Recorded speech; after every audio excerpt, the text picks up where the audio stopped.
Good evening. The news gang is here. Tonight, the containment discontent, or is it the lockdowns, the showdown, and the downside?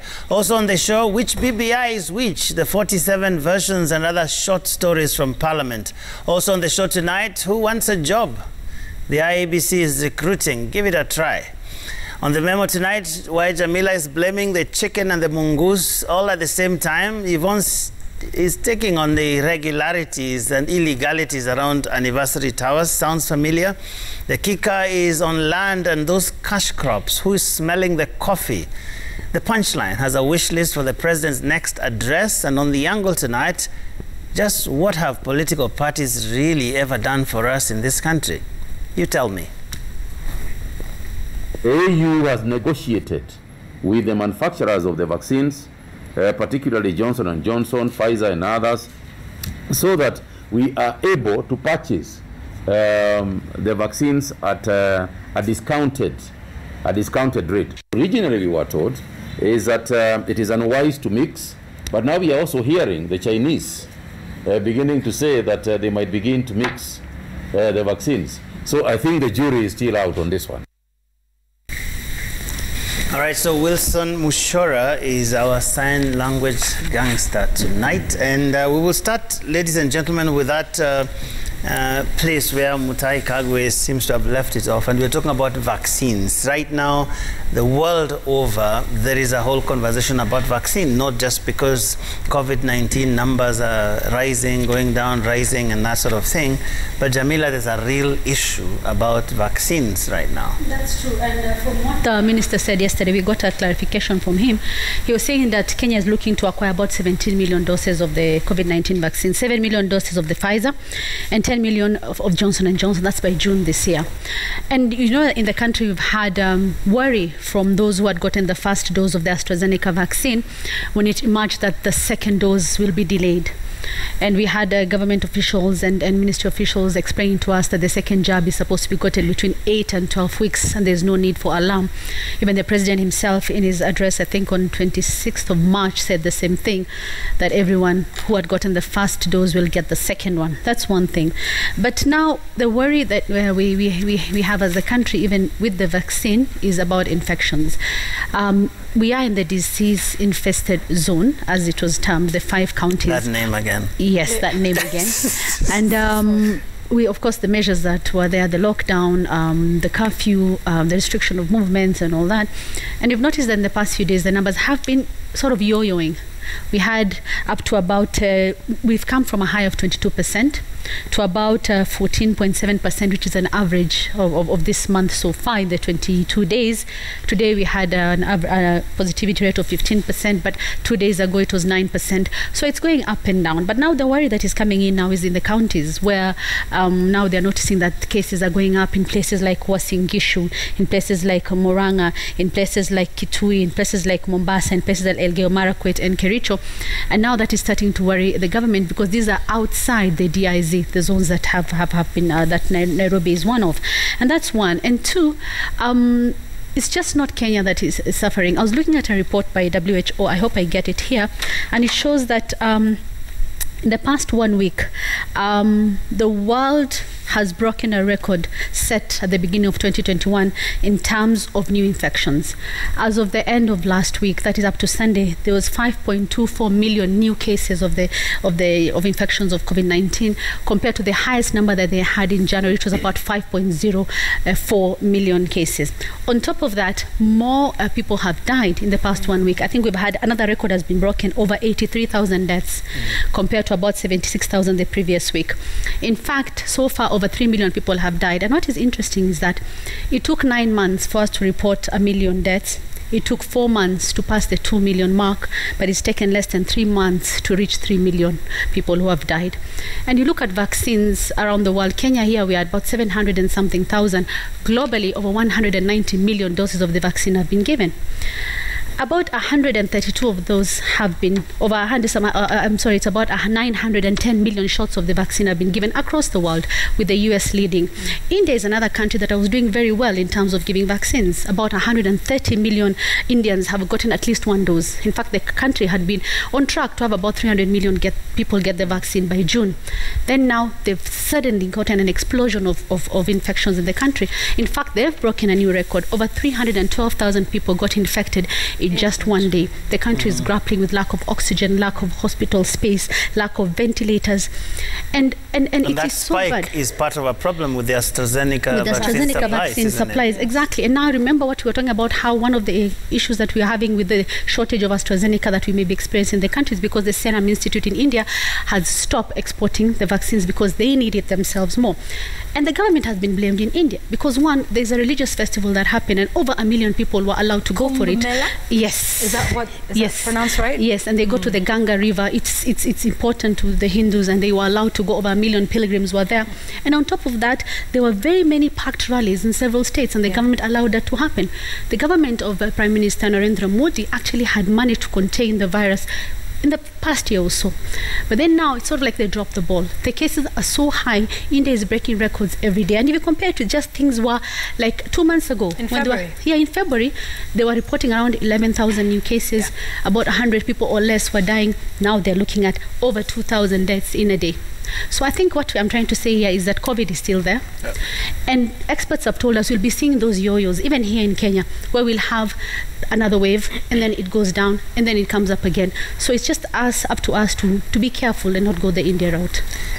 But even that can be tiring. I mean, let's face it. When you keep having all these waves, there's a sense in which people have become dull to all of these things, and you see them on TV. It's not the shock and awe with which we received the first numbers. And the first time I remember when the numbers started hitting, 500, 600, it was a shocker in the country. I mean, right now we've hit 1,000 and something. There's a day we hit 2,000 actually. And kind of life just goes on. And that's just that real danger of getting used to this so much so that people do nothing about it. And I mean, I fully get it. And human beings, we're stretched to our limit, but if we're not careful, then we will go the India way very soon because they let their guard down. If I can just give you an example still on India, oxygen tankers are now traveling under heavy police guard because they're looters who are getting after it. Morgues and crematoria are completely overwhelmed. People are dying outside hospitals, so in fact the death rate could be much higher than what we know. And that is, I feel like, sort of where we are. Every time we seem to be doing very well, like you remember in September last year when things were really good, we let our guard down and then we went back up again. So I understand the cycle and I understand how difficult it is, but we really do need to work on, I believe, two things. One, obviously, is responsibility on the individual level. So even as we're asking for the president to, quote unquote, unlock the country and unlock the economy, we really also have to take some personal responsibility. On the other hand, the government also needs to do some things. Jamila, you raised this in your memo last week. What are we doing that's different within the one zone? I really choose to call it that. That DIZ is just so stigmatizing for me. Like I call it the lockdown zone. I call it the one zone because I feel really attacked by the other term. But what are we really doing that is different? Fine, it was important to break the circuit of infections, but are we testing more radically? Have we ramped up vaccination? Because I know even in India, Narendra Modi, I think, ramped up vaccinations. And he's said now from May the 1st, anyone who's over the age of 18 should get a vaccine.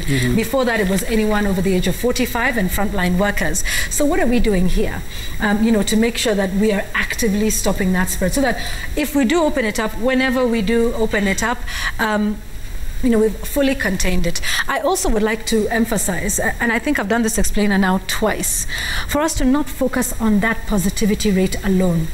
Today, in fact, as Sam Gituku has reported in his story, we have higher numbers of people in hospital, an increased death rate, and many more people in ICU and critical care. So we really need to look at those aspects. Other deaths that are being reported, perhaps attributed to pneumonia that are not that, the number of cases in hospital, and also we need to check who we are testing and how we are testing. Are we doing it optimally? Many of the tests now are what I like to call, testing on demand. So it's people who need to travel, people who perhaps fear possible exposure, need to be admitted in hospital. But are we actually going out and testing in the public to have a true representation of what is happening? And maybe the yo-yoing numbers would tell us that we haven't done what WHO calls 80% of your cases being from known clusters, which means you actually understand the spread, you know where it is spreading, you know how it is spreading, how quickly is it spreading, and that you have understood the spread of the disease.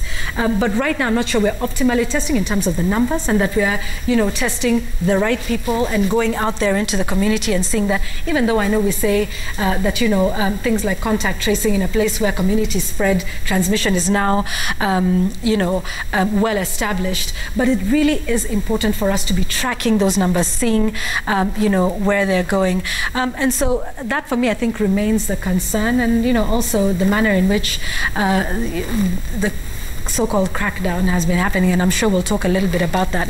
But I think we need to gain more understanding of how this vaccine is spreading, the virus is spreading, and what we're doing to stop it, and having some very targeted measures. And I'm sure we'll talk about the spread of the vaccine at some point as well. Yes, as well. But Linus, this whole enforcement, or shall we say the containment, I mean, questions really have to emerge whether it's really having the impact it's supposed to have, because it's difficult to get the sense that there's any kind of lockdown. I mean, when they're just moving around, even just think about the sheer size of the region we are talking about. I mean, you can literally move from Namanga all the way to Salga. You're still in the same zone. It sometimes baffles me how many things somebody can do between Namanga and Nakuru, and just how many people you can interact with, how many spaces you can enter into. And one is almost beginning to feel like perhaps that containment as conceived in the latest directive from the president may not really be getting there, because I mean, how many people are getting in and out of this zone? Because I get the feeling that it's more porous than it could ever have been. For example, if we had just the initial one where it was just Nairobi and environs locked away from the rest of the country.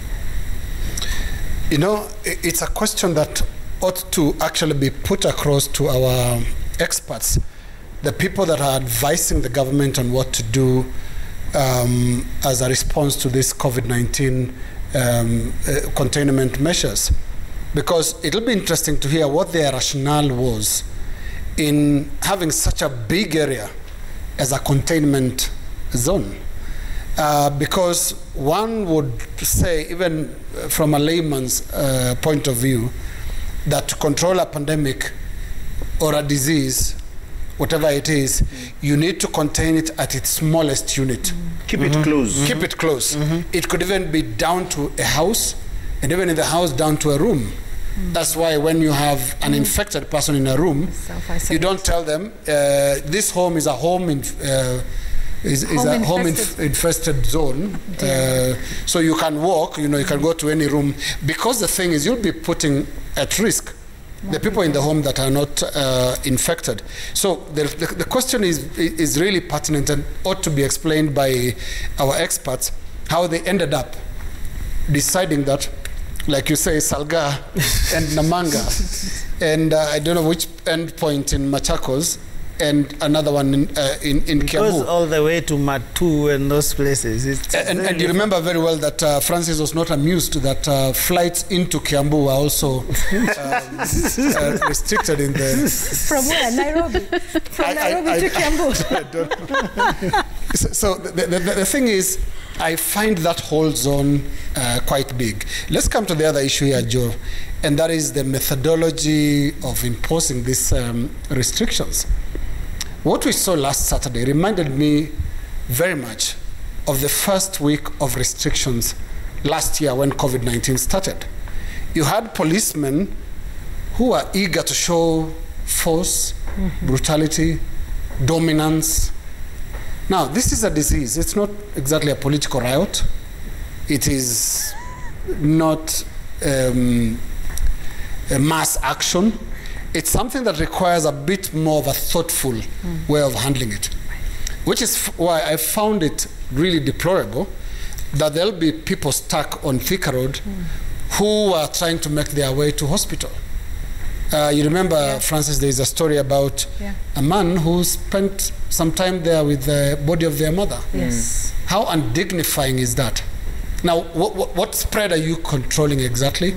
I think there ought to be some more thought into the restriction measures.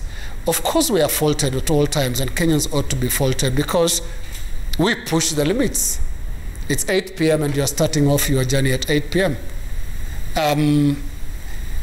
That is also something that can be, should be addressed, but from the public side. But from the authority side, they should be more thoughtful, more caring, and actually accountable, because have we ever been told what a certain set of restrictions have produced? Because in other places, you would be told, we are locking down between Monday, like I think Narendra Modi, the PM of India, has announced that there'll be a lockdown of Delhi, I think on Monday. There'll be a lockdown there. Germany is also, yesterday, just considered a nationwide lockdown. These measures are also measurable in terms of accountability. Here is a big problem with our restrictions, Joe. We all gather in Burma Market, interact normally, but then we are required to leave by 8. It is as if we have a nocturnal variant of this disease that only works and starts spreading from 8 p.m.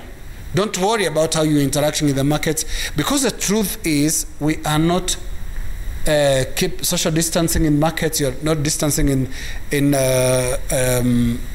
and even some of the informal settlements. I mean, you just need to move around places like Huruma, Kibra, all of these places. Absolutely. Last example, Joe, I mean, the last time we were in a flight together. Yep. Remember in the waiting lounge? Social distancing. Social distancing. However, you get into the plane, you sit next to each other. It's complete strangers. You don't even know where they've been. You don't know who they are and where they came from. Yes. But so what is the purpose of social distancing during the when you are waiting to board? Or even the purpose of social distancing in matatus. I mean, if you're not going to do it on a plane, exactly. Why do it in so some of these restrictions, Joe, they're not accountable. They can't. The ministry, for example, will not tell us, as a result of locking down from 8 p.m. we have done this, and I really want to repeat again, this disease zone is so huge. Yeah. Oh, it even includes flights international flights are still happening. Yes. People come in. Francis, you and need fly to, out. Because we'll take a break shortly. But there's the question of that 8 p.m. There are people who are saying, but you know what?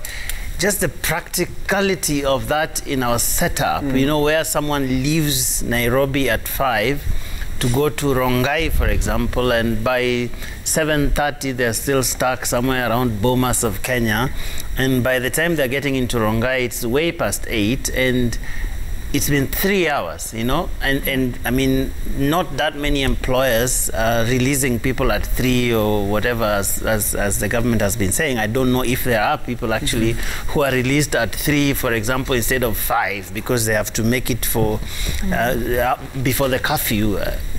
Big problem that one has become. Absolutely, and that's where the question of practicality and the rationale behind, let's say, the 8 p.m. Commencement period for the curfew. You see, the assumption should have been put in place: where and how do people in Nairobi operate?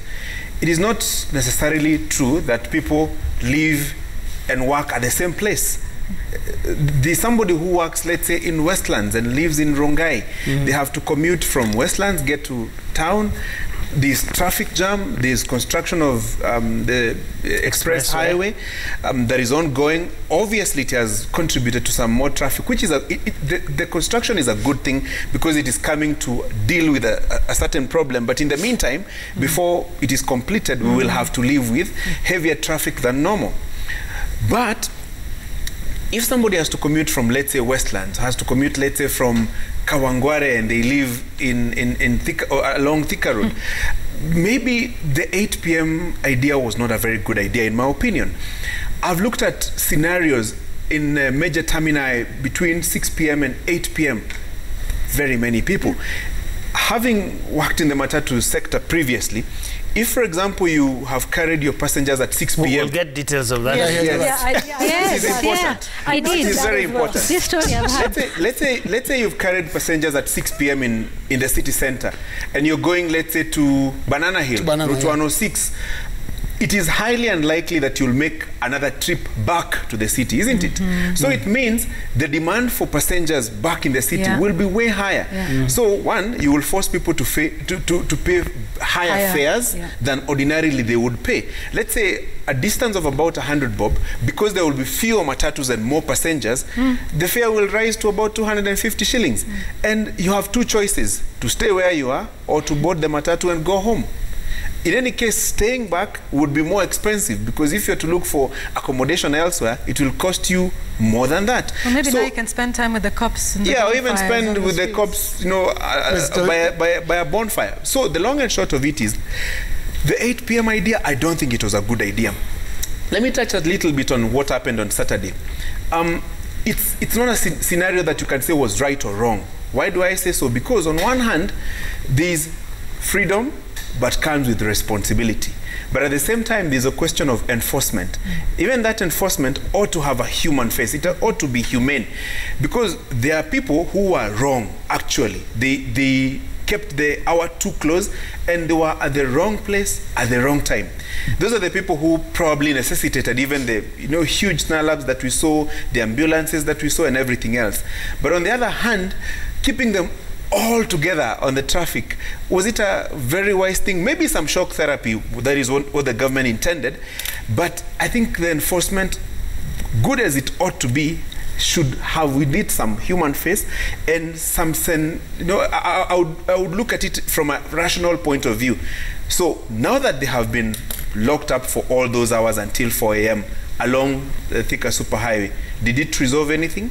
Maybe you shocked people, maybe you surprised people, maybe you made them afraid that the following day and the day after they will not be late on the roads. But at the end of the day, it is a question of rationale. Was it right or was it wrong?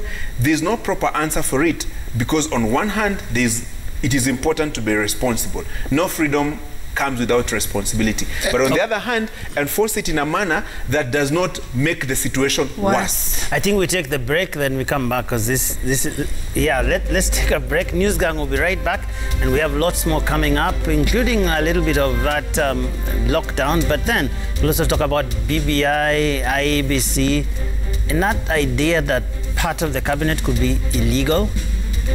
Coming up this next.